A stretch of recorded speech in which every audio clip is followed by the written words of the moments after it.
Welcome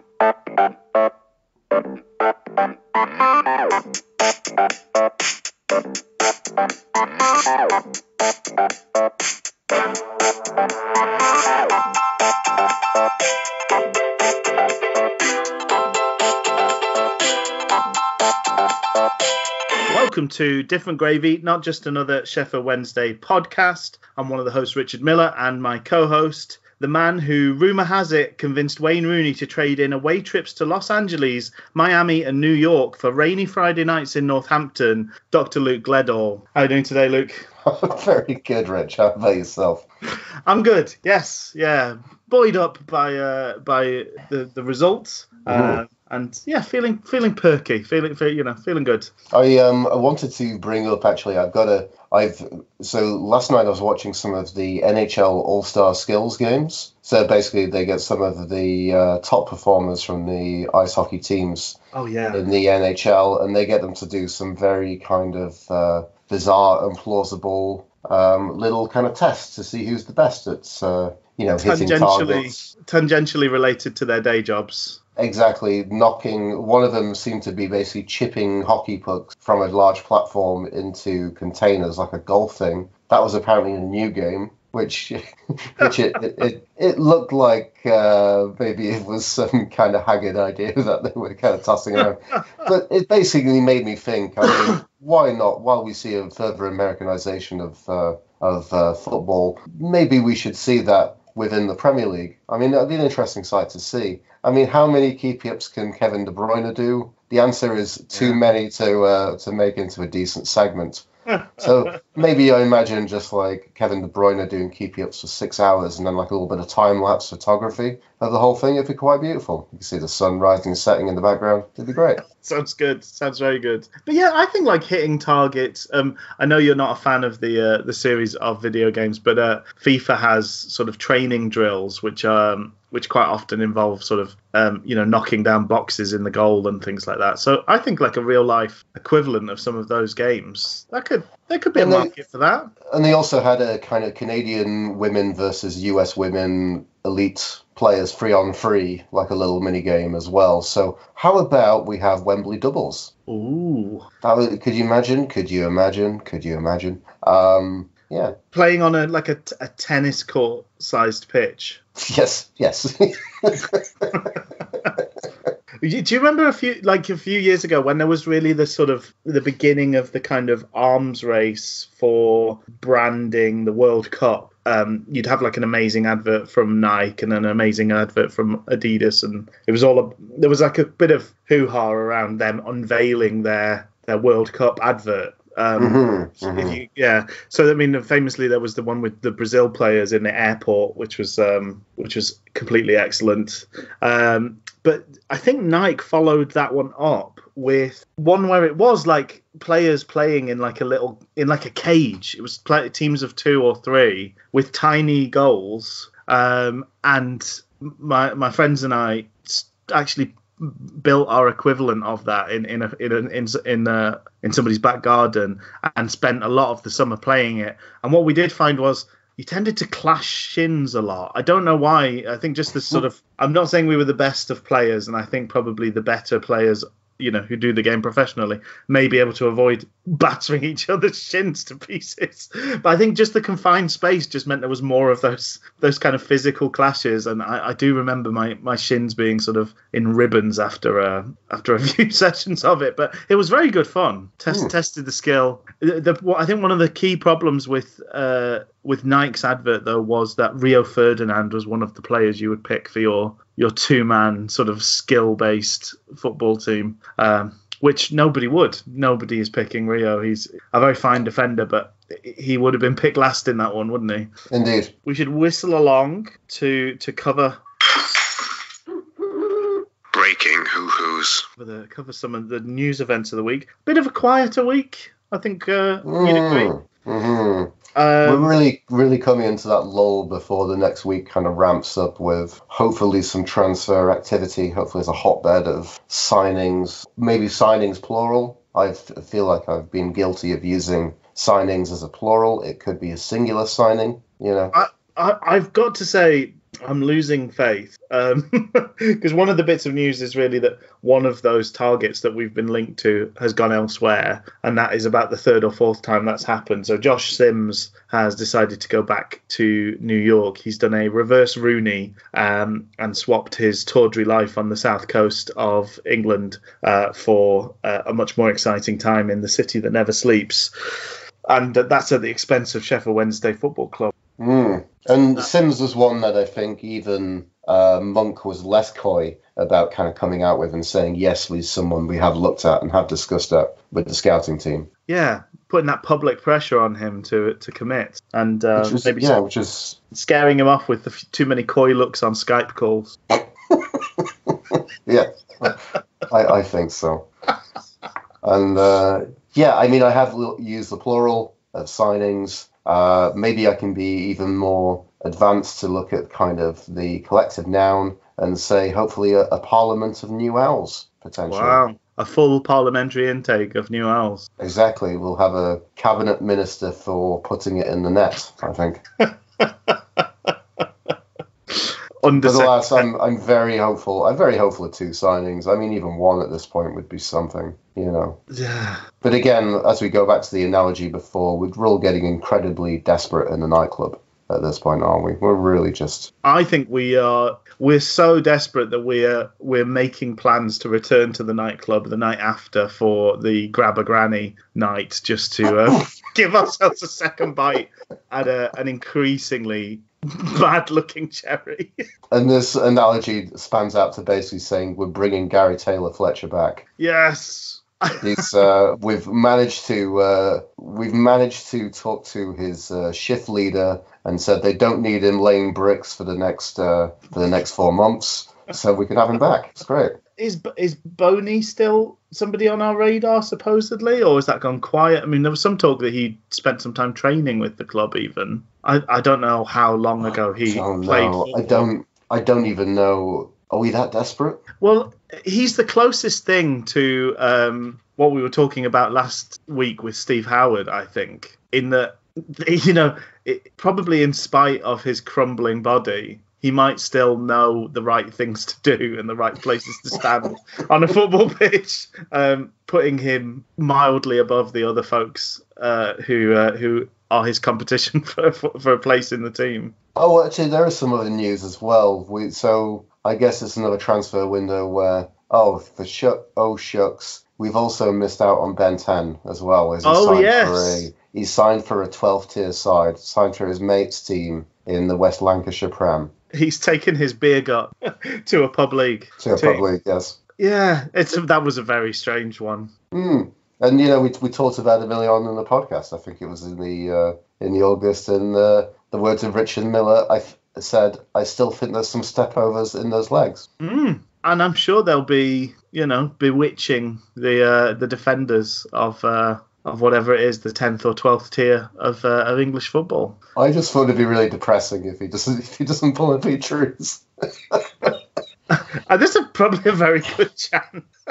Oh dear. So, in terms of other bits and pieces of news, I don't know if you picked up, there was a news story in the week that devoted football fans experience such intense levels of physical stress while watching their team that they could be putting themselves at risk of a heart attack, suggests research. A team from Oxford University studied the saliva of Brazil fans during their 7-1 loss to Germany in the World Cup a few years ago, and basically found that the levels of cortisol were sufficient to do lasting damage to your health. So not only do weekends like last weekend do sort of, you know, significant damage to one's pride, maybe one's mental health, but now, you know, they may be taking a physical toll on our bodies as well. That's a good thing to know, isn't it? That's lovely to know.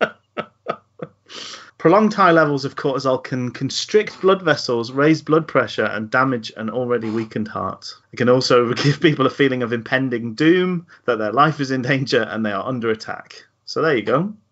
Fun. We are taking our lives in our hands, people. Every time we show an interest in this football team. So we should move along to this weekend's FA Cup clash with the Queen's Park Rangers. 8 o'clock Friday night. At the Royal Canine Stadium, I think it's called. Yep. Named after the popular brand of dog food, Royal Canine. Did you see on your coverage, have you seen as previously the QPR mascot Jude the cat, who looks like a big malformed mutant rat? Oh, yeah. It's an odd one. I think it's a rat that's basically been turned into a cat. I think that's how it works. I like his little hat. That's very nice. He has a nice that's very sweet. That's the main thing. BT Sports decided that the Northampton Town derby game with the added Rooney was much more glamorous and filled with the magic of the FA Cup. So we were consigned to a channel I'd never heard of before called BT Sports Extra 1, where they provided a much worse quality feed than most illegal sites and put us alongside some club rugby, which I can only imagine about 3 people were interested in.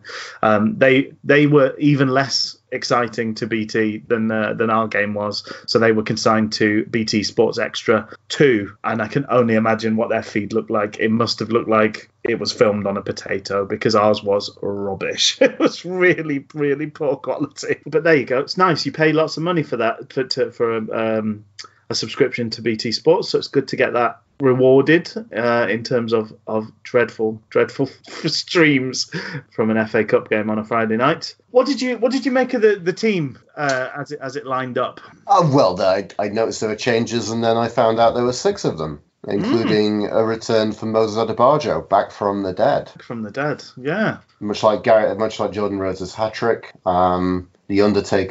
the other Undertaker's assistant, Moses Adebayo, has also returned. Paul Bearer, as he was called in the very good. WWF. Very, very good. So we had a return to Tom Lees and Morgan Fox Tom Lees and Julian Berner as the centre-back pairing as well, which was interesting. And then interesting in the centre mid that so interesting that we appealed Luongo, but Luongo apparently was injured. Apparently has a groin injury, so I don't know how bad that is. It's good, isn't it? I get very worried by the term groin injury, because I'm a man who has a lot of groin and hip problems, and they're not fun. I'm going to say groins are pretty nasty to pull and to injure, so I don't like hearing that. And then apparently Kieran Lee had a shoulder injury. Barry Bannon was purely just rested, which was interesting. I was wondering what our record now looks like when Bannon hasn't played this season. It's something we can explore later. Yeah, I think it is. Because obviously it's 2 cup games, but has there been any league games he's missed as well? Did we win against Barnsley without Bannon as well? I think maybe. I don't know. We're gesticulating, and we could go down. We could have a period on the podcast where people just listen to us for a few minutes, just clicking. No, you're right. You're right. No, Barnsley. We beat Barnsley 2-0 without Bannon. So it's not terrible. Drew with Berry. He must have missed 2 games on the bounce. And then he came back for the loss against Millwall. It's interesting because obviously I would think for everybody, by and large, he's probably first name on the team sheet. But we've actually had a surprising amount of success without him being on the pitch. It's just intriguing because I would never have put those 2, Pelupessy and Hutchinson, would never have been my midfield 2 in a month of Sundays, I don't think. Was the midfield 3? Was Bannon part of the Brighton game? Was that correct? Bannon didn't play in the Brighton game either. I think he was. So he won that one as well. Yeah. So you said 2 FA Cup. Yeah. Sorry. Okay. That's all right. It's okay. I'll let you off. And Adam Reach dropped as he was too busy, distracted with the Twitter, left-wing memes ogling the hot girls for Bernie hashtag. A callback to him enjoying his time on the left wing. On the left wing.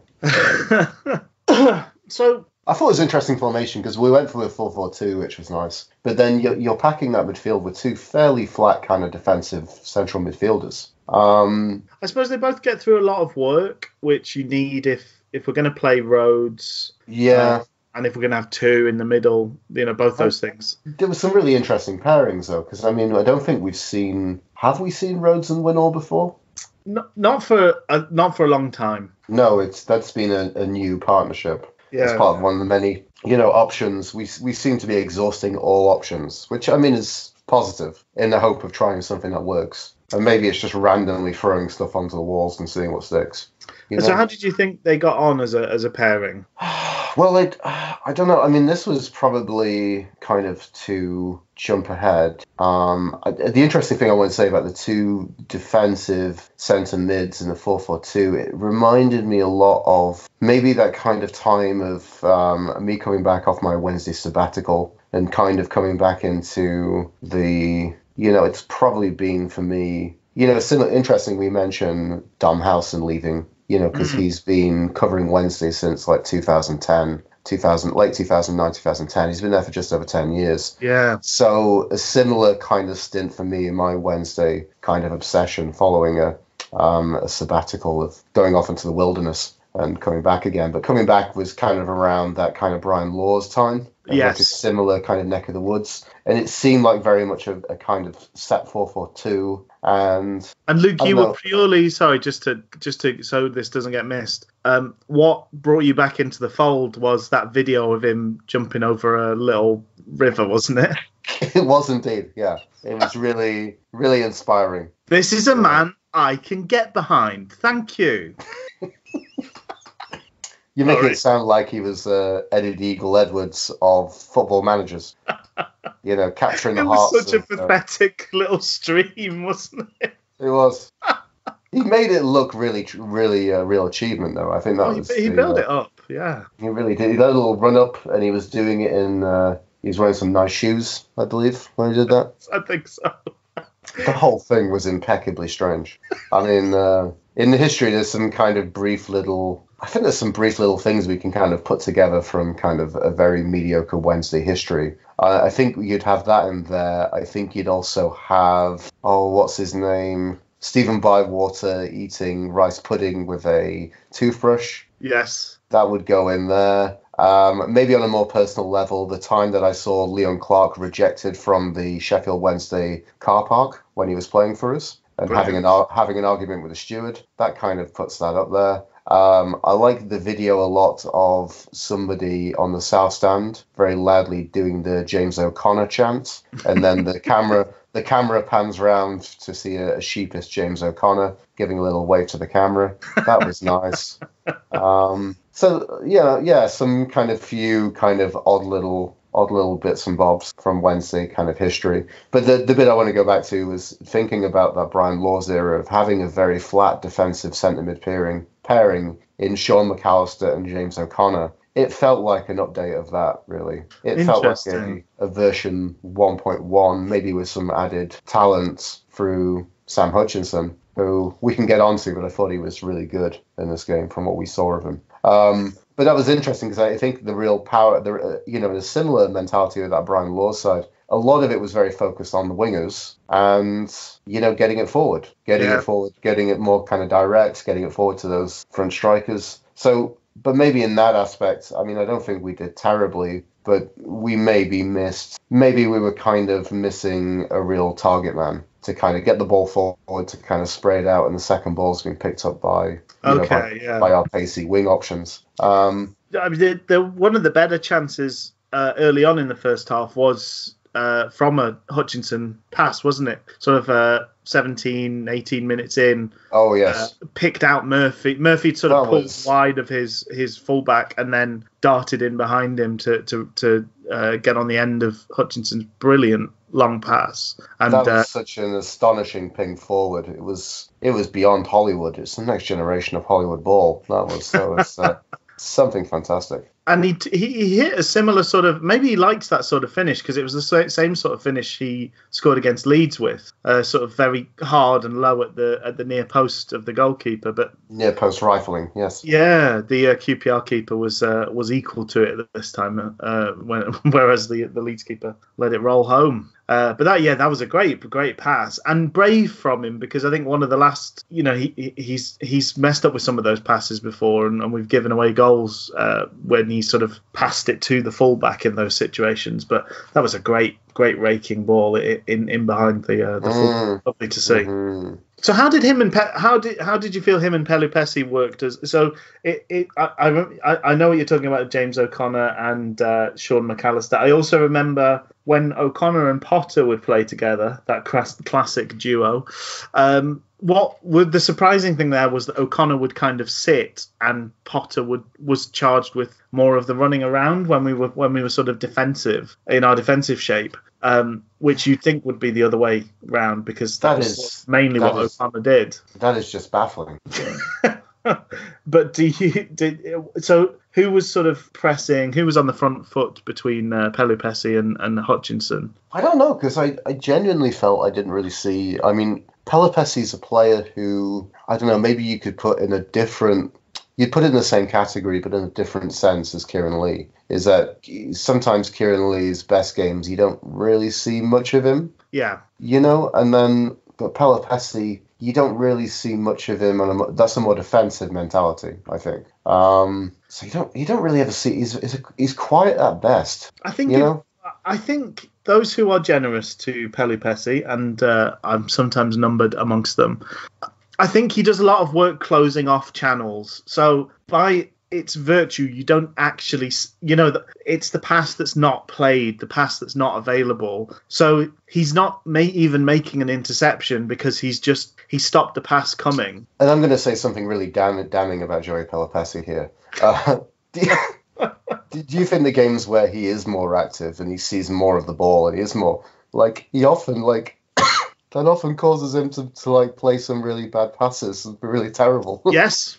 So that's more of a chance to shine in a negative way, really. I don't know. I struggle a lot with Joey Pelupessy as a professional football player. Well, this is one of the internal conflicts at the heart of Different Gravy that just, this makes it must listen. What will we say about Joey Pelupessy this week? I'm broadly a fan.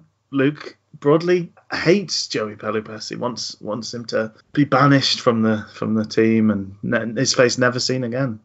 Now I know what you mean, because I would, even me as somebody who as I say generally fairly favourable opinion of Pelupessy, I think he can do a job. Yeah, well, that's sort of damning with faint praise. It probably is to an extent, but then I think but he's limited. He's very limited. Yes. I think the thing I want to say is he can do a job. It's just the question: do we? Well, what the fuck is that job? Sorry, and and also, do we need that job being done? I think that's like a more kind of overarching philosophical kind of question, kind of reading of Joey P. I think there's certain games. The Mussocles from Heracles. I think there's certain games where he is a vital sort of extra safety blanket for the team. And he's played 10 times this season. And we beat Barnsley, we beat Rotherham, we lost to Everton, but that was kind of a hiding to nothing game. Beat Wigan, drew with Leeds, lost to Blackburn, beat Bristol, beat Brighton, beat Leeds, and beat QPR. I mean, he's nearly always involved in us winning the game. So do you think Joey Pelupessy is a footballing hot water bottle? Yes, in many ways. Yeah, he's the people's hot water bottle. I think when he's doing his job well, which is granted, like so many of our players, not a thing that you can always rely on, but when he's doing his job well, he gives the other players in the midfield a lot more freedom to roam, and I think they tend to shine when he's there because they don't need to worry about getting back and covering their backsides quite so much. Which is maybe interesting, because that's the interesting thing that I think we saw. And I mean, I've really just kind of, maybe in a sense of a limited sub-Bannon midfield that doesn't have any wee Baz to kind of prop it up with. Yes. We talked about like an impeccable diag from Sammy Hutchinson. Oh. And so maybe that kind of allows, Hutchinson to be a bit more creative. And I think we saw a little bit of that. Maybe. I would think he probably has more of an effect on Hutch than just about anybody, but the same thing happens with Bannon as well, in that they both try and inhabit that space, don't they? As we've talked about, when they play together, it's sort of they're falling over each other's toes to sit deep, sort of between the centre backs. But when Pelupessy plays, that's absolutely his job. He's not really supposed to do anything else other than sit in that space.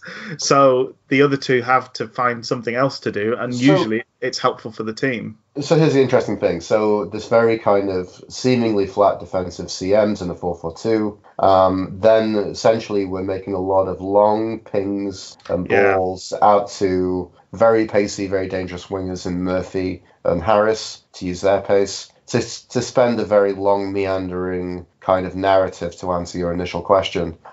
They should be the ones then whipping in balls and crosses for Winall and Rhodes to seemingly lap up. And for some reason, maybe that didn't happen yesterday in the game. So obviously we had that good... Sorry, go on. It was difficult to then say how well are these two strikers performing as part of the partnership. They were both on the same pitch. It wasn't like they were in different places. It looked that way. So there was a degree of a partnership, but there wasn't really much interplay between them, really. I mean, in that kind of long ball role, they're also kind of dropping deep to try to win headers. Yeah. And they're both not particularly fantastic at that. They did some harrying and running around, but I don't know whether this is I still am unsure as to whether this is a partnership that could work strike-wise. Yeah. Maybe to be generous, you say it didn't work in the game against QPR. To be generous. Yeah. Yeah.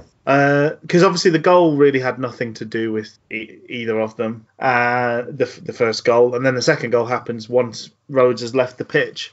It's we can go around in circles because we've talked about how this is. We're in a very poor predicament where it comes to strikers. When the case you could make for Rhodes and Winall is they're both players with tremendous goal-scoring records everywhere else apart from at Wednesday. And there's a bit of a natural partnership to them in that I don't think Rhodes competes particularly well in the air for his size, but he's 6 foot plus, so he should get his share of flick-ons. And I think Winall has got a decent engine. He doesn't mind sort of getting around and putting himself about a bit. So kind of theoretically, it's not a terrible choice for a partnership up top, but it just doesn't. In practice, it's just never quite looked convincing.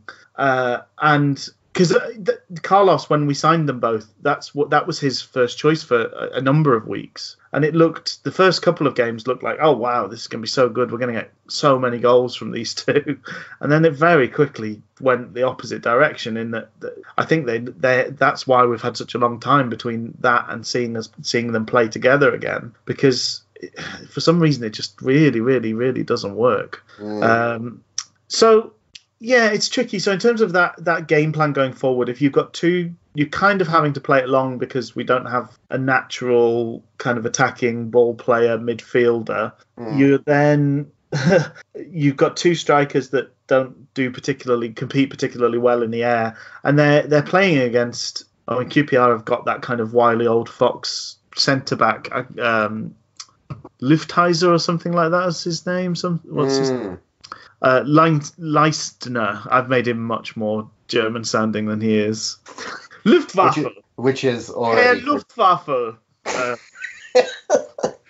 He's just called Tony Leistner. It's not actually quite as silly as you might think. But, you know, there's the sort of night that probably even Atty would have had some grumbles and a bit of a tussle with that guy.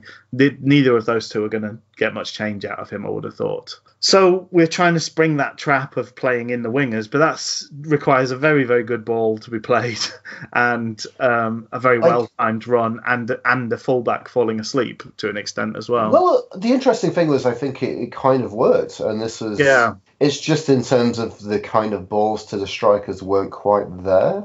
Okay. There was a good chance. I'm just on the highlights here, a sort of 22 minutes, 23 minutes. Murphy just sort of stepped outside his fullback and whipped a good early ball in that kind of bounces off Rhodes. He makes a really good run to the front post, Rhodes, and I think completely misses it. Yeah, so that was the interesting thing. And then I also think we saw quite a bit of the other stuff of Harris on the left as well doing his Oh cutting. yeah, Nearly got a bit of joy right at the death from doing that. that Should was we? him from the right hand side. He had that really great chance, didn't he? Yes, he did, where he kind of brought it in, took it through a couple of players and then just whipped one just wide.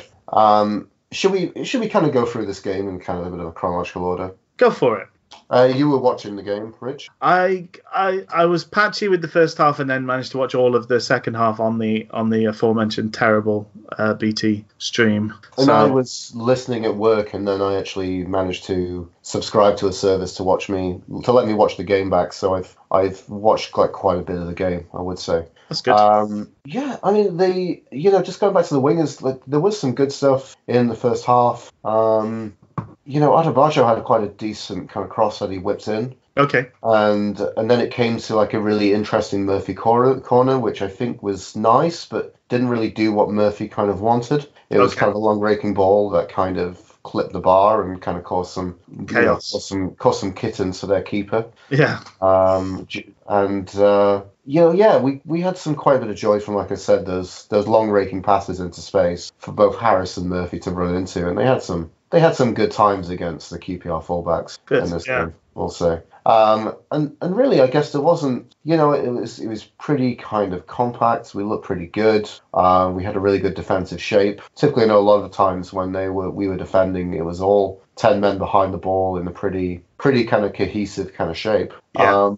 So that was kind of pretty much the mentality. And then really everything kind of pootled along with a few kind of smatterings of chances. Other than I noticed there was an absolute fantastic hutch tackle on the 31st minute, which was really something, was really kind of rolled back the years to some kind of classic vintage Sam Hutchinson. Nice. Just some real thumping, kind of decisive, classic English football tackle that we've kind of known and loved from him. But really everything was kind of... actually, that was a man again, Sam Hutchinson, who had a bit of a genius play in the goal at the 43rd minute mark. Of which, great. We had quick thinking. Yeah, just brilliant quick thinking to get that and then chuck it into space. The brilliant thing as well was from the coverage. I imagine you probably had the same feed and the same edited angles, but whoever the QPR player who knew he lost out was pointing after Fox. Yes. And then the camera then cuts to Fox running into the box, and the Grandmaster of Chess, Fox Morgan, also knows that sometimes the way to outwit his opponent is to play the unexpected ball. The unexpected ball was basically shooting it straight at the keeper. And Joe Lumley basically represented Joanna Lumley then as a goalkeeper in the way of dealing with it. And Luke thought absolutely fabulous, and the analogy ends there, as I cannot work any more terrible puns, as Joanna Lumley has not been significantly in many things I can work into this analogy. I could not work sapphire and steel into this analogy. But yeah, it was a real Chris Packetian kind of dealing from it from Joe Lumley, and we were 1-0 ahead. It really is. It should be such an easy save and a terrible shot. I mean, it was really not a good shot at all. There was no pace to it either. It's such a terrible bit of goalkeeping. Good job we don't have a goalkeeper that makes terrible mistakes like that. Oh no. He says, foreshadowing. Which was funny because I did look at Joe Lumley, and I think he's probably a similar age and a similar look to Cameron Dawson. Yeah, kind of he's also lanky, fair head. Probably someone with a lot more, as I look from his Wikipedia, a lot more kind of loan spells, a lot more experience playing at various tiers of English football. But again, a similar mentality, like a young goalkeeper there, blooding into a number one spot, supposedly. Yeah, it was. While I make some difficult and nasty kind of plays on people's name, to just name calling Elias Chair. He should have really been called Elias Sofa because he's a chunky lad with a low centre of gravity who needs to be moved by two men when you move. Do you know what I felt? Do you know what I felt looking at the goal? It felt like the sort of goal we concede all the time. Yes. Kind of sloppy. The other team is acting, is in the moment, and we are kind of looking around and waiting for the match to restart, and they are grasping the nettle and making things happen, and then scoring very tamely and easily, with almost no response from the team around them, who all point and wave and gesticulate and actually don't do anything to rectify the mistakes they've made. That it felt so reminiscent of lots of goals that Wednesday have conceded. I'm thinking particularly that one against Cardiff at Hillsborough. It felt exactly like that, where everybody stood around with their hands up whilst their player just poked it home. So yeah, well done, Captain Fox Morgan. He took the initiative and grabbed his goal. Good on him. A wily, cunning fox. Cunning fox. It's Fox Morgan. He should just dye his hair grey so we can call him a silver fox already. I mean, life is waiting for that moment where it all comes together. Like Benjamin Button, where the whole film of Benjamin Button is planned around Brad Pitt looking like sexy Brad Pitt in the 1950s with a leather jacket on. The whole of Captain Fox Morgan's life is around that moment where he turns grey and everybody gets to call him a silver fox. We're just building to that crescendo, and I for one just hope he makes it happen right away. That's the Lord Mayor's show of his life, and let's skip to it. Let's skip to the end and get it done. Sorry.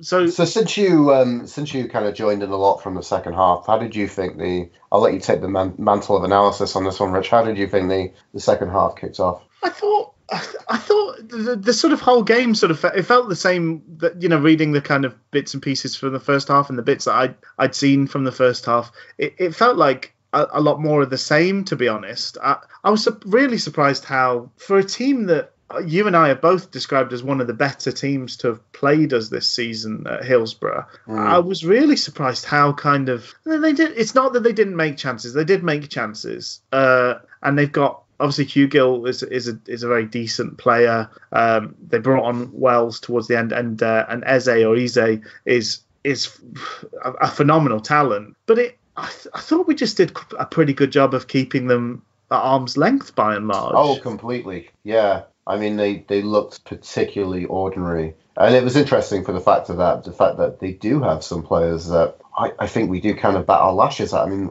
I'd really like a Naki Wells. And I think there's some rumour mill that Naki Wells is basically on loan to them. And I think to the point where I think Burnley are looking to mainly do a permanent sale to a couple of clubs, maybe Bristol and Forest. Yeah, they're looking to cash in the chips, aren't they? They are indeed. And Naki Wells, a player who I think should never have been signed by a Premier League side. Because I think he's very much the epitome of a championship striker who doesn't really ever seem to do it at Premier League level. But everybody's Burnley, that's their stock in trade, isn't it? I mean, their whole front line is they're all right in the Championship. Let's give them a go in the Premier League. And because you've got your man Chris Wood, who does all that type of stuff. Yeah, Rodriguez is still Rodriguez. Yes, fighting a trade there. Yeah, indeed. So I was kind of surprised that he was a player who kind of took the step up to come back down again, but I'm sure he's paid a lovely wage at Burnley. And Jordan Hugel as well, who's a lovable kind of... He looks like a bit of the man's drawn like a kind of Beano character. He's a bit of a noik, isn't he? He is. But a really good striker, and one who absolutely tore us apart at Hillsborough and has caused us numerous problems at Hillsborough on a few occasions. Yeah. So, yeah, I would like a lot of their striking options very much. I was disappointed. I think we were linked pretty heavily with Hugel at one point, but I think the problem was at the time, it was like, well, we really needed to get rid of Rhodes to make that happen. And the timing just didn't work out, and I think that's when QPR kind of jumped in and, made that one immaterial. Sorry. Do you think, we've had various sort of transfer fixer types at Hillsborough in the last few years. That refrain of we were going to get X, but we couldn't move Jordan Rhodes out in time, must be a fairly familiar refrain. And for some reason, I'm just picturing that kind of, that faceless, nameless transfer fixer type person. I'm just picturing them like early days of The Simpsons, where where it's like Homer, just go Jordan. Again and again and again, just cutting back to this scene of a dimly lit office and somebody plugging away at the phones till midnight on transfer deadline day, and once again cursing the name of Jordan Rhodes for staying put. Yes. Yeah, well, you're right. I mean that our front line. Full of players we've shown interest in before, full of players that are having.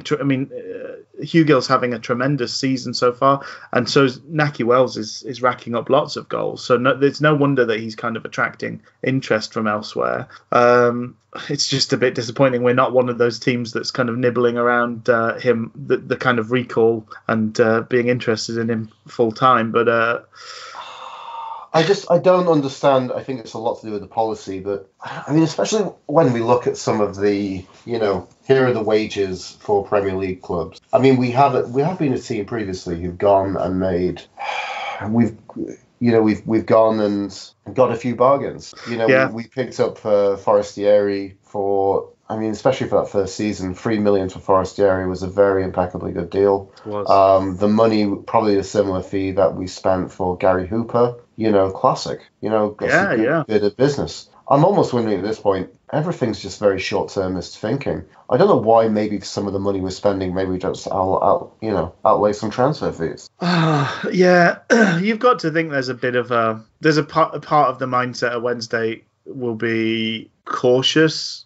Because the EFL situation is what it is, and they particularly seem to dislike kind of then flouting the rules. So going out and spending is kind of thumbing our noses in that way. But then there must be a big part thinking, well, let's just go for it. We're in a decent-ish position. Who knows how long we'll be able to sort of hold off whatever punishment comes, because they can say, oh, you've been charged with X, then presumably we've got the ability to challenge it. So there's probably a good chance that it maybe doesn't come into play this season. I don't know, but I mean, also to be fair, I mean, we've been in this position before, and this is the reason why we have our striking partner here for Jordan Rhodes, and maybe to a lesser degree Sam Winnall, who, I don't know, I think if we just, looking at 2020's hindsight's 2020, but it would have been okay if we just signed Winnall. I think you're right. I think it's unfair to although they happened at the same time, I think it's quite unfair to lump Winnall in with Rhodes, because he costs next to nothing really for a striker in his position. Oh yeah, he was fit, in form, good age, and we paid less than £500,000 for him. So I think that was good opportunism, and the chances are unless we let him go on a free, we probably could have sold Winnall for what we paid for him several times, I would have thought. So that is quite different to the position of Jordan Rhodes, where we overspent on what looks like a spent force, and we just nobody will ever pay him the wages we're paying him again. Nobody will ever pay what we paid for him again. So it's just, how much do we lose on Jordan Rhodes rather than there being any gain? But I've no doubt we could have, if we made the decision, we probably could have sold Winnall for a profit on what we paid for him, because he's still got a fairly decent pedigree despite his long-term injury, and that's the other factor that we sort of couldn't build in really, was him getting that pretty significant injury. And we talked about this QPR's the strike force in the second half, and I've noted that the 65th minute, that was the first shot on target for, I should have written QPR, I've actually written WPR in my notes, which I would also say Wubbish Park Rangers, because they were Wubbish. Yeah, I think that was the overwhelming feeling, was I just couldn't believe this was the same team that had looked, basically constantly dangerous at Hillsborough. They made chance after chance, and it just felt like we were holding them off the whole time at Hillsborough. We were just desperately clinging on. And then this game, it was sort of like we were able to stop them midway through our half pretty convincingly, more often than not, or they ran down cul-de-sacs. They had a couple. I think probably their best chance was that strange, that Leisner sort of seemed to miss kick a pass but it fell perfectly for Pugh in the middle of our goal, and he made a good turn into the box and kind of tangled with Tom Lees. I've no doubt that Tom Lees took possession of the ball, so it definitely wasn't a foul, it wasn't a penalty, but I think that was their kind of one of their best opportunities that they created. I think there's also one that Wells passed up, wasn't there? I'm trying to think when that happened in the timeline. But yeah, by and large, held them off. I think so. We dealt with them pretty handily, and there's a lot of great defensive work in that second half. I mean, they came out and stepped up their game, and we dealt with them pretty damn comfortably, I would say. It's easier to kind of watch a game back from the advantage when you know. I mean, when I was listening to that second half, it seemed a little bit like they should have been doing better QPR striking wise. But when I kind of look back and watch the game and that second half, I was like, we dealt with them pretty well. There wasn't really much danger or much troubling from QPR. I think they kept, I don't know, yeah, because obviously they've got some good movement, they've got good players, so they had those it was like the sort of chances we create. You know, we've talked before that we're not a team we're not missing sitters every single game, but we get these like half chances and moments that could turn into things, and those are the moments we maybe don't capitalise on. And I think that's the best that QPR really had. There was a couple of times, particularly when they made the change to oh dear, I've forgotten the guy's name. That's really a shame.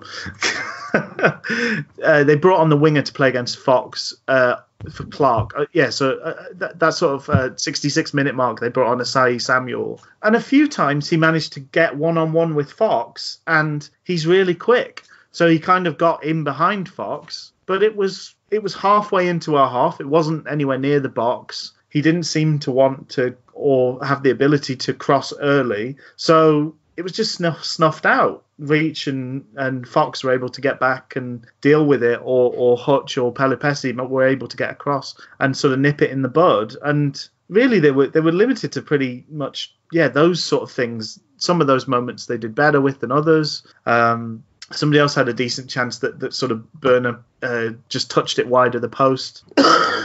Sorry. But by no means was that, there's no gilt-edged chances, really, that they were passing up. What else can I kind of really say from the second half? Let's kind of go chronologically. At the 77th minute, do you feel New should have done way, way better with that chance? That's when it kind of fell between the goalkeeper and the two defenders, and he sort of ran straight into the goalkeeper. Yeah, definitely should have done better with that.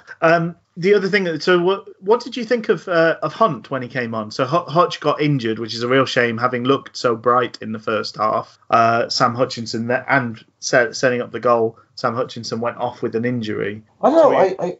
I felt that maybe this should probably be a game which Hunt could really stamp his authority, or like look to really show and impress. I don't know if it was quite there for him in that kind of aspect. I liked towards the end. I thought he was making some bold choices. I think he's obviously very slight. He looks very young. Obviously, he is a young player, but sometimes players come through and, like our friend OU, he's a rounded out athlete. He's a big lad. Hunt looks like a little kid. He's thin, he's slight, slightly built, but I thought he came on and looked pretty decent all round.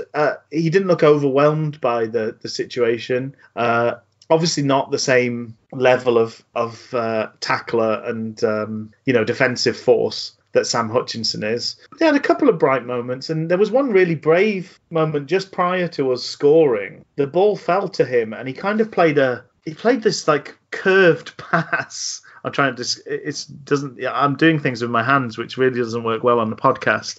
But he was inside their half and sort of curved a pass round to Odebajo through about 3 or 4 players. And clearly he had a picture in his head about what he was going to do. If I get the ball here, this is the pass I'm going to play. And he played it brilliantly. But that was a brave ball to play, because 2 or 3 QPR players potentially could have nicked in and got that and been then running through on goal. We were under very little pressure, and we were very much in a kind of attacking formation. And I thought, that's a pretty bold pass for a young lad to play in this situation. So he's not capped. So I think there were things to pick out. I like the I like the knockdown from New You, and then he basically Hunt just thought, I'm going to swing my foot through this. Yes, yeah, that was another You good know, one. it was a good moment to see from a young player. Not something I love seeing is, I mean, we had the cushion of a 1-goal advantage. I'm not too amends to midfielders, speculatively swinging their foot through a ball, but it's nice to see from a player in that position. Well, I think the worry is, and I think most of what he did was just keep things ticking over and don't mess up. But a lot of young players get stuck in just that bit, and you never get to see the other bits and pieces. So I think that's one of the things that was so pleasing with OU coming through Urugide, was that actually he's not just keeping his position, keeping his shape, marking his man. He's also, when he gets the ball, he's taking a couple of touches, he's picking out a pass, he's maybe even moving forward with the ball. Those are the extra bits and pieces that show, okay, maybe this kid's got something about him. Because I think most people could come on, most players who've got to that level of, if you're 19 and still with an academy, hopefully you can come on and just play simple passes and not make howling mistakes. Hopefully. You should be at that stage. But it's those little extra bits where it's like, okay, so he's got the confidence to, as I say, spot that pass and play it really well. He's got the confidence to take that shot on. Wasn't a great volley, but the nice thing is he didn't think, oh, well, no, I shouldn't do that. I've got to just keep the ball, keep it moving, pass to New, pass to the senior players. So, yeah, there's bits and pieces there. I'm not calling for him to to be a starter next week, but I think there was some positive signs. So we also took Murphy off for Reach. Murphy was the BBC's man of the match from the game. How do you feel about that? I'm not that far off with that. I don't want to kind of spoil the player ratings, but I think he did very, very well. Yeah, I don't think that's too bad. That's good. It's just he wasn't on the pitch for a bit of time, and obviously one of the goals as well. But no, I mean he looked dangerous. He looked direct, didn't he? That's the best of Murphy is when he gets out of his head and just plays. I think he gets out of his own way, as someone might say. So Reach came on, and Reach went to the left wing, and Murphy played on the right, which was a sort of nice change for Murphy. We've not seen him very often on the right, but it's generally been quite a nice experience seeing him on the right wing. And we talked about he had that great chance late on where he cut in and tried to do that kind of Henry curling finish into the far post on his left foot, but it didn't quite come off, which it rarely does come off, unfortunately. If he scored like 1 in 3 or 4 of those, he'd be quite the player. Agreed. And then the last sub was Atinuyu for Jordan Rhodes, which I thought was fair. I thought that was a good substitution. I thought all of them were decent substitutions. I'm glad to see Reach come on, and yeah, I thought it was pretty good substitutions from Monk, I'd say. Interestingly, having mentioned his name last week, we did have a fan of the show, Mark Edges, did question the mention of his name, but it was interesting to see Borokov actually make the bench in this game.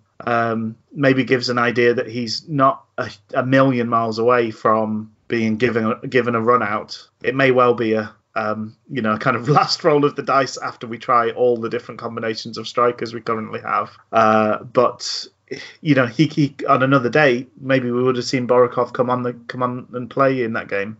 But Nuyu did his usual little 15-minute cameo where he he had that chance, the defenders panicked and nearly handed him an opportunity. He also want to give a shout out to the lovely long ball from Reach, which was just really great quick thinking. Oh yeah, to just kind of punt it forward. Definitely, yeah.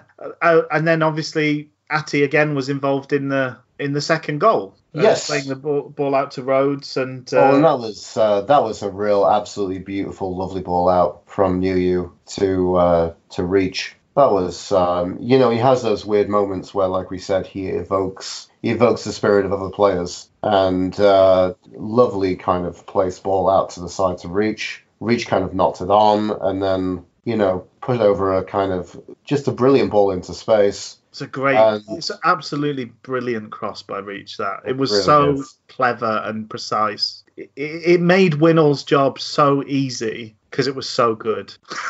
Yeah. It was just so perfectly weighted. It was right in his path, and effectively from Winnall, then it's like that. I mean, I'm sure he was. It's almost so good you gulp, I think, as a striker, because it's the sort of pass that makes it. You should score this. I'm not asking you to stretch. You're not having to speed up. You're not having to slow down. This is perfectly in your path.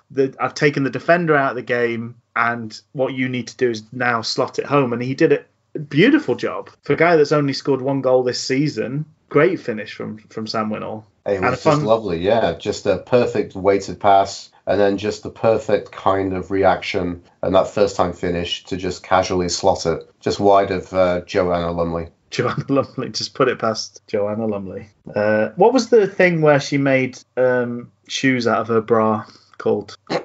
Girl Friday? Something like that? Something like that, yes. Made Joe Lumley look a real Girl Friday. Girl Friday. Slipping about on his bra shoes. And he absolutely loved scoring that goal as well, Winnall. Like, he was chuffed to bits. So then the weirdest bit of the game happened. Yes. Where Julian Burner, simple pass back to Cam Dawson, and despite the fact that there was clearly a QPR player between him and Julian Burner, he decided to pass it straight back to Julian Burner. And inadvertently passed it to Naki Wells, who finished off with aplomb. And then we had a panicked last 2 or 3 minutes, which we didn't need. We'd been very, very comfortable.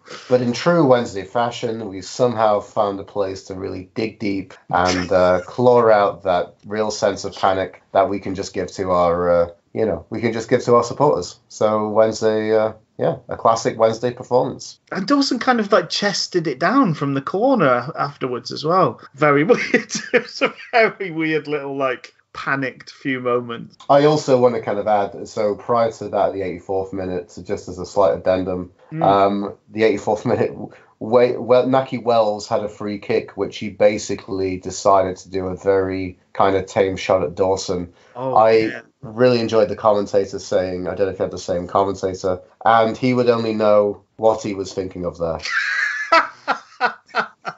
Oh, it was dreadful, that free kick. Absolutely awful. Tried to replicate the pausing of the timing that the commentator had there. So hopefully I captured it whenever generic commentator had kind of added to that kind of slice. But that really summed up. I mean, we really needed to absolutely gift QPR a goal in this scenario, because outside of that, we were pretty well competent and pretty up to handling with them at all times, Yeah, definitely. Yeah, this was unbelievably, after losing 5-0 last week, this was just a hugely competent performance. I mean, we didn't have to be much better than okay to beat QPR. And I think Warburton, their manager, sort of said afterwards, I feel like we've gone out without really giving it a try. And yeah, I'd agree. I mean, they just didn't amount to much, their efforts, to be honest. And we just kept ourselves that little bit ahead of them all the way through the game and took the win pretty convincingly. Although the scoreline doesn't look quite as convincing as maybe it should have been. So we'll go on and rate the players in a second, but just feels natural to kind of roll on, because we've got by the time we have the next podcast, we will have played twice. So in terms of that, the game on Tuesday, how do you feel? What do you think we can take away from today's game, and how do you feel going into that on the back of the last couple of performances, and particularly yesterday's performance? I generally feel pretty kind of positive going into that away game. Just because, I think for the mentality, we're really setting ourselves up as an away team. That is our identity right now. So I feel a lot more excited about an away game where we sit deep, we soak up pressure, we attack on the counter, we use that kind of power and pace we have in the wings, to excuse me, to find ourselves, to get that advantage and to get those goals and to kind of put ourselves in front. I feel a lot more confident in that situation rather than being a home team. And then basically the pressure on us to actually start the game too, which seems to be kind of against Monk's ethos and against the way that we're setting our team up. So it doesn't go well. It shouldn't really ever go as well as it should against Blackburn, which was just an absolute aberrant abhorrence of a result. Yeah. But I feel a lot more kind of optimistic about these away performances that we have coming up, and the ones that we've put together and the ones that we have. And I feel in that position, I feel like coming up against Wigan in that situation, I feel like Wigan in a position they're in, a team looking for points, I think it might kind of give the ethos and the impetus for them to try and bring the game to us. Yeah. And I think if we're up to speed and if we prepare ourselves well enough, we should be good. We should have those gaps to pick holes in and make things happen, shouldn't we? I'm of the same mind. I think it's a game to look forward to, and here's hoping we can pick up another 3 points. I won't feel like we've kind of recovered from that Blackburn result until we see the team at home again, because as you say, it's like a tale of two teams. Away from home, we're this team that can go and beat Premier League teams in the cup, beat the league leaders, comfortably handle one of the better teams in the whole division. At home, we're in a terrible run of form. 3 losses on the trot, and really looking, one goal in 3 games as well. That's a pretty damning bit of run of games that we've had. So I don't know what the answer will be, but I'm intrigued to see how we get on. I wish it wasn't somebody as awful as Millwall, because they're the sort of team that you just hate to play any time. But whilst we're kind of in the doldrums a bit at home, that's going to be a very tricky fixture coming up. Okay, so let's just have a look at, just in terms of there's a couple of interesting statistics from the game against QPR. So Morgan Fox has only ever scored 6 goals in his whole career, and 2 of them against QPR. So he loves playing against the Hoops. And then the other thing is that's the first time that we've beaten QPR in 6 games, because they've been a bit of a bogey team for us.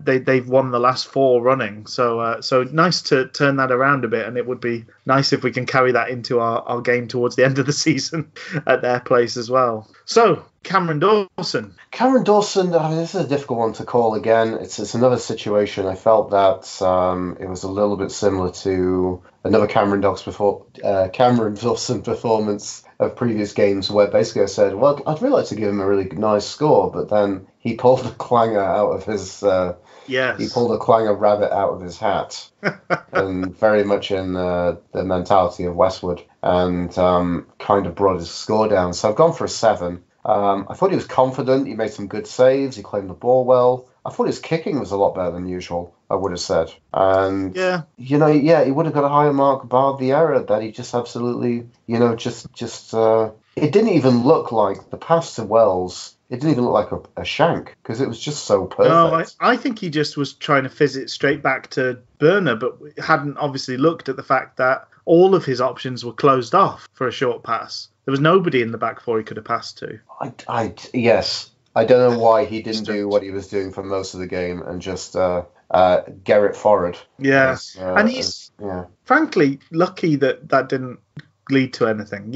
It's just the sort of thing that flies back in your face, isn't it, giving away a goal like that against the run of play? Completely, Yeah. So, I think lucky to not be the villain of the piece in some ways. But it's a shame because all the rest of it had been so good. Very much so. You're happy with a 7? You think? I think so, yeah. I think that seems like a good score. A man of a similar mentality to me. Yes. So then we'll go the man that came in from the cold, Moses Odubajo. And he spent 40 days... So he spent 4 years out in the wilderness, like his namesake. He did indeed. So I'm going to give Moses a 7. I thought it was a decent, fine performance. He was pretty solid overall, and he had some nice contributions, both defensively and attacking as well. I mentioned he did a really nice cross in the first half. So yeah. They're another team a bit like there was still some bits that evoked memories of Blackburn, because they kind of have that lots of exciting attacking players that like to kind of all move around, but he coped really well with that today, and I think 7's a fair shout for him as well. Mm-hmm. The returning captain Tom Lees I went for a 7 for. Maybe I wonder if people can kind of see and hear from my ratings of Tom Lees, and maybe I'm not still completely convinced about Tom Lees in the Wednesday 11 right now. I'm really glad he's still at the club, etc., etc. I went for a 7. I thought he was fine. It was a perfectly fine Tom Lees performance. Yeah, I think probably I'd be inclined to give both the centre-backs at least a 7.5, just because I thought they were at the heart of by and large, a very convincing defensive display. But I know what you're saying. We'll differ slightly on that one. And we'll go to Julian Berner. And I would give him a 7.5. Maybe my slight anti-Lees bias is maybe showing out there, but I thought he was the better of the two centre backs. I would definitely think you can disagree with me, Rich, but I dare you to that he was not the better of the two centre backs. I do think he was the better slightly. So maybe he gets, for me, 7.75. Okay, 7.75. The first quarter mark. Apparently everyone this week's been calling him Big Dog in training. Why? Oh, big dog! I just had to allude to it again because it was such a fun detour we went on last week. Then we go to Fox. I was going to say about Berner is just he's always a mountain of a man, and it's just another mountainous great performance. But maybe more sort of Ben Nevis than Kilimanjaro today with your 7.5 score. I think so. Sorry. I just cannot see an analogy and not want to twist it out of shape and make it stupid. It's my brain's broken and I have to do it. I have to follow that. No, it's fine, Rich. I mean, you're with me, you're pairing with me, and we're both. I think we've maybe bonded on many things in life, and that may be one of the smaller things we bond on. Is that when is an analogy good? Not when me and you make it. And just hammer it completely out of proportion and maybe into something that looks very different from what it was in the first place and what it was intended to be. Great stuff. So move on to another mountain of a man at left back, Captain Fox Morgan. So here we go. Fox Morgan gets my man of the match. He's getting a big old 8 out of 10 from me. Really good, a cunning goal from Wiley Fox Morgan, and some great overall contributions. He just looks like a player absolutely reborn. Like, I don't think we have seen, even if we previously looked and the scouting said, there's a good player here and he's doing well at Charlton, and we spent a considerable chunk of change compared to some of the transfer fees and bringing him into the club. But even so, despite that kind of promise and maybe the scouting and anything good that he's done previously at Charlton, he looks a player reborn, and he's just a man who looks with so much confidence. That goal speaks to that, doesn't it? That's from both of them. Hutchinson has to be switched on to see the opportunity, but Fox needs to be alive to grab that moment as well, because we've also seen that moment. The throw-in happens and it kind of bounces off Fox and tamely rolls to the goalkeeper or a defender. That's two minds working brilliantly together, and both of them confident, front foot. It's great. Yeah, and then just defensively, he was great as well. Dealt with any threats that QPR had to offer on that right wing. And he did a really amazing block in the second half as well from one of the QPR chances. And he was just great all round, great defensively and great getting forward. Man of the match. Superb. I wholeheartedly agree. Deserves it, truly. And what a great chap he's great chap he seems to be, and it's great to see him grow week by week, it seems. So then we'll go for the right winger from the start, which was Murphy. Jacob Murphy. I've gone for 7.5. Maybe I could even upgrade this to an 8. It really was. I wasn't too surprised he said that the BBC. I saw the same BBC Sport report that gave him the man of the match, because I think it's one of the best all-round Murphy performances I think we've had at the club. It's up there. He just has pace, he's danger, he's good dribbling on the ball, he's direct, and he had some really good set pieces as well. That's good. And, some good deliveries all round. Yeah. It's also nice to see him have some real confidence in his shooting. And that chance that we mentioned, the one in the first half in the 17th minute with the beautiful long ball forward, pinged from Sam Hutchinson, and then he gets into it, he just gets it down and really just rasted his venomous foot through it.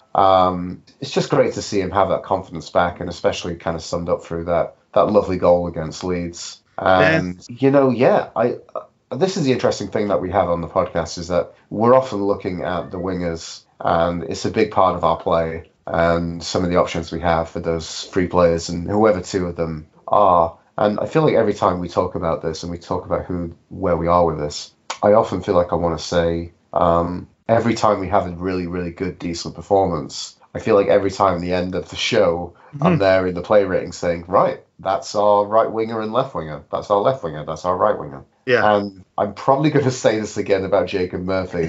The problem I know is that what we've seen so much is that it is very inconsistent. But definitely, I think we've, at least to the positive, we've had wingers who've put in such great performances that you can say and look back and say, okay, they've definitely earned that space for the next game. Yes. And Jacob Murphy very, very much did that in this game. Yeah, no, I agree. It's a strange. You're right. It's strange with those. The wingers are almost. It's similar to the situation up top in terms of the unreliability maybe of those folks that play there. But then they, conversely to the strikers, they're all doing things every other game that make you want them to be the guy. It's like, if Murphy played like today, always, he's a shoo-in. You probably would start him every single game. Completely, yeah. If Reach played as well as he's done in these last couple of little cameos with these late crosses in and things, again, you're probably like, Reach is then, he's a shoo-in for the left wing. But then I think Harris is probably the most consistent of all of them, because I don't think he's ever dropped below like 6.5 all season. He always puts a decent shift in, but maybe doesn't hit the heights or hasn't hit the heights of the other two at their best. So it's a weird situation to be in, but I wouldn't have any qualms with him. Yeah, starting the next game on the right wing and see who plays the opposite flank from him.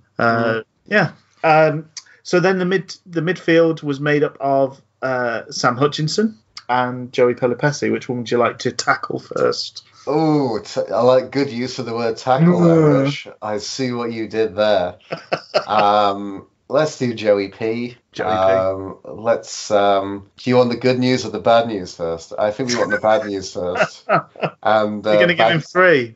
Bad news bear Joey Pelopessi.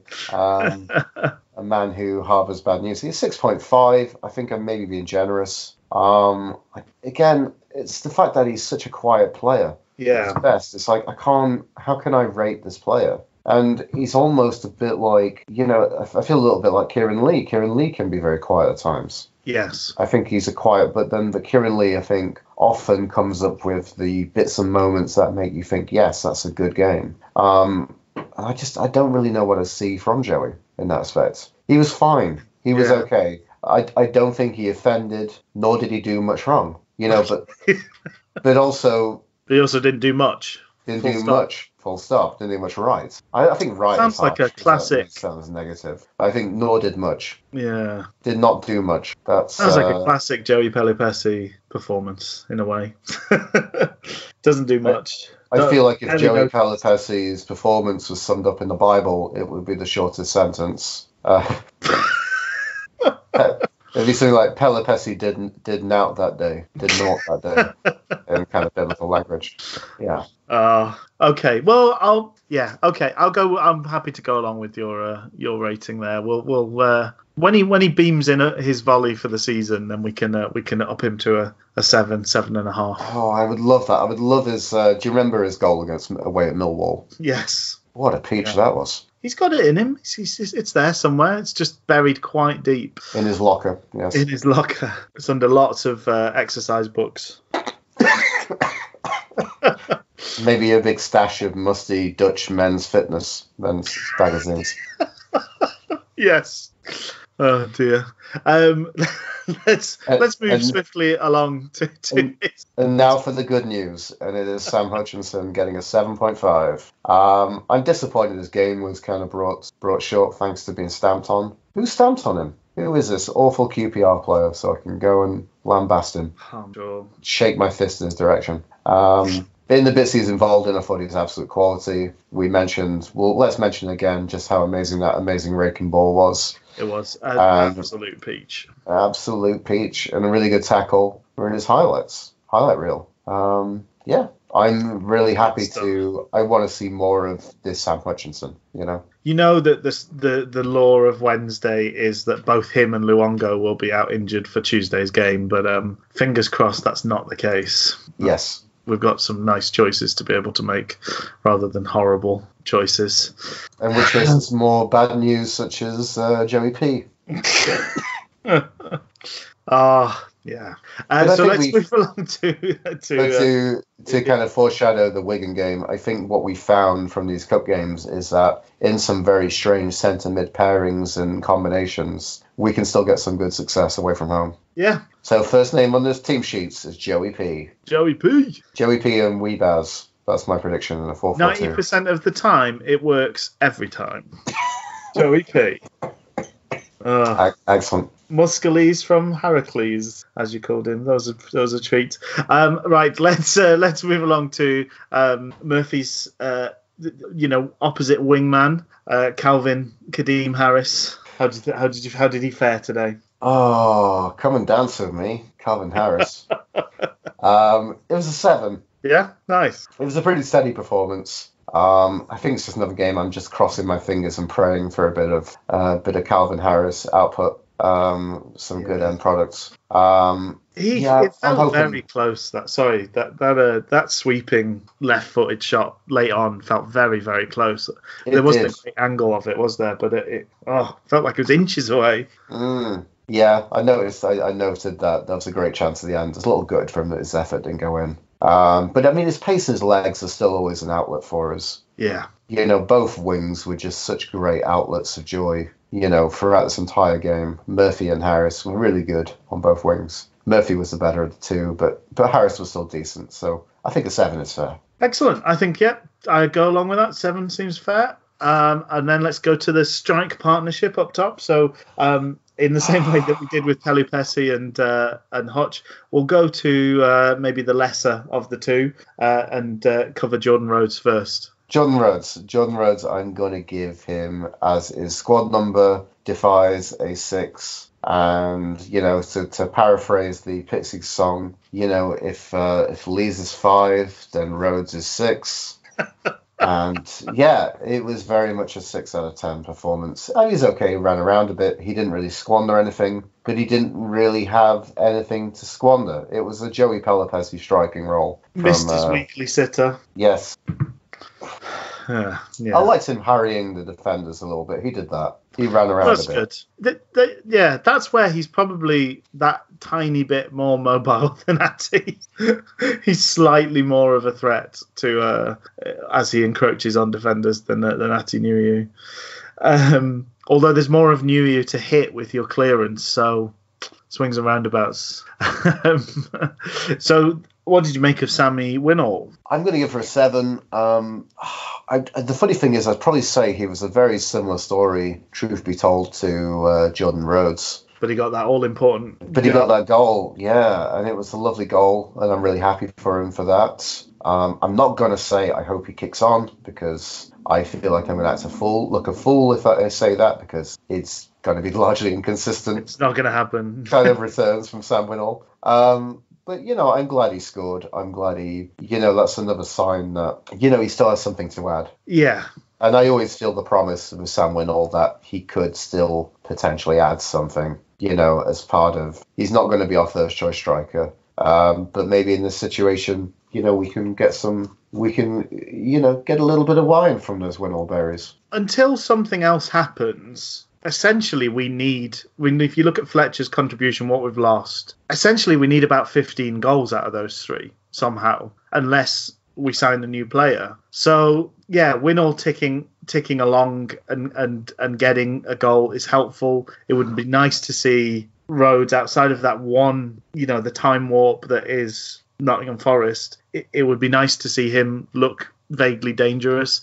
Obviously, Atti's bagged a couple of times. But I just don't... That's the real worry, is I just don't have the hope that they are going to get that sort of 12, 13 goals that we need from them. I wonder if, Rich, we all hope that Jordan, does a jump to the left and a step to the right, puts his hands on his hips and bends his knees in time and remembers how to do the time warp again. Yes. Because that's what we want from him. But until that day, I still think out of the two, I'd much rather see Sam Winnall on a pitch than Jordan Rhodes. Definitely. Even if the formation and the role isn't working for him, I think he has the potential to offer just that little bit more than Jordan does. Fair dues. So, subs-wise, Hunt played almost a full half, really, when you look at it. So, Alex Hunt, how did you... Not massively overwhelmed by his contribution, maybe fair to say, but what would you... If you had to put a number on it, where would you fall? 6.5, I think is fair. Okay, yeah. I was thinking maybe I wanted to give him a 7, but I feel that was damning to Joey Pelopessi, who played the entirety of the 90 minutes and was in a winning side. But it was nice to see him get a game. Yeah. I think you remembered a lot more of his performance than I did, because I couldn't really recall much from him in that regards. But I suppose it's another young player getting a try, which is another positive thing, isn't it? Surely. Completely, yeah. It's just a shame. It's a shame we also didn't get to see Borikov as well. Yes, yeah. So then Adam Reach came on 72nd minute and obviously contributed with a wonderful assist. Yeah, that was a really good cameo from Adam Reach and a good step up from the bench. I'm glad he managed to put down the it really exhausted that Twitter hot girls for burning hashtag. He just turned to Gary Monk about the 75th minute saying he'd caught up. Instagram was saying that he'd caught up on his feed. so exactly. He could now play some football, actually. And yeah, had a really good game and good cameo. I love that punt forward for the New You chance, which New You should have done a hell of a lot better with. And what a great assist as well. It's as you've said, Rich, a real baller move to bring on, I think, any of those three now. Yes, I would wholeheartedly agree. I'm incredibly pleased with our wing options and the fact that they're there and what they do for us. It's something else. So do you think this sort of, it's a bit of a twofer a couple of times now where we've brought Reach and Nuiu from the bench in fairly short order and then managed to grab the goal that sort of tied down the result? They're quite a duo. That's quite a good connection to make. It's not a combination I would think about, but that's another astute and excellent observation from Richard Miller. Like PJ and Duncan, if Duncan was 7 feet tall and Albanian/Kosovan, Adam and Atti. Watch us wreck the goal. Watch us wreck the goal. Watch us wreck the goal. Psych. The psych is when it doesn't work out. I'm like, you thought we were going to do something good, but we didn't. Joke's on you. Atti Nuiu, he only sort of had 14 minutes or so on the pitch, but what did you make of that? Atti Wainthropp Nuiu investigates. Spoken like a pun that I just thought up just before you brought up. What did you think of Happy New Year? He's getting a 7 from me. It's a good cameo. Lovely little hand in the second goal. Such a beautifully splayed ball out of reach. That was something else. Yeah. And maybe I'm just a little disappointed that he wasn't the one who got the because he likes adding that last minute gloss goal. He does. And it was interesting that Winnall got it and it wasn't New. If only his little legs could have carried him up the pitch quick enough to finish off the move he started, rather than being a good 15 feet behind the play. Yes. Well, yeah, there we go. If only we could find some oil for his lumbering large Tin Man legs. If only. If only. Well, there we go. So we're into the next round. We'll probably repeat our usual appeal for the very easiest of games, whatever that looks like, for the next round. And we'll probably end up with something a bit like QPR. Probably end up playing Wayne Rooney's derby or something like that in the next round. I think we should leave it there. We could indeed. We could potentially get the Pigs, as they've just beaten Millwall 2-0. Other teams who could potentially have Leicester, which that feels like a very Wednesday-ish. Norwich. Oh, away at Norwich. I think that's it. I think that's the would way be it, wouldn't it? That would be an awfully long. Portsmouth. There's a lot of really long away games that we can go to just carry on with this. Sign up Timu Puki for a hat trick if we end up going to Carrow Road. Yes, but we could have Tranmere Rovers, Manchester United. We could. Is our oyster. Newcastle and Oxford United have drawn a game. Newcastle would be a bit of a pointed. They'd put that one on. That would be my ideal draw. My dream draw would be to go and rub it in Steve Bruce's grubby face. If I could take the dinner that he was, the kebab that he was feasting on at the time in his face, out of his face, to rub a result in his face. And try and get chili sauce in his eyes. But anyway, the important thing is we're in the ball bag. We're in the ball bag, and that's where we want to be. Or the ball vestibule, whatever the draw looks like. Is it an automated ball vestibule these days? Yes. I can't wait to be fondled on the one show by Micah Richards or Dan Murphy.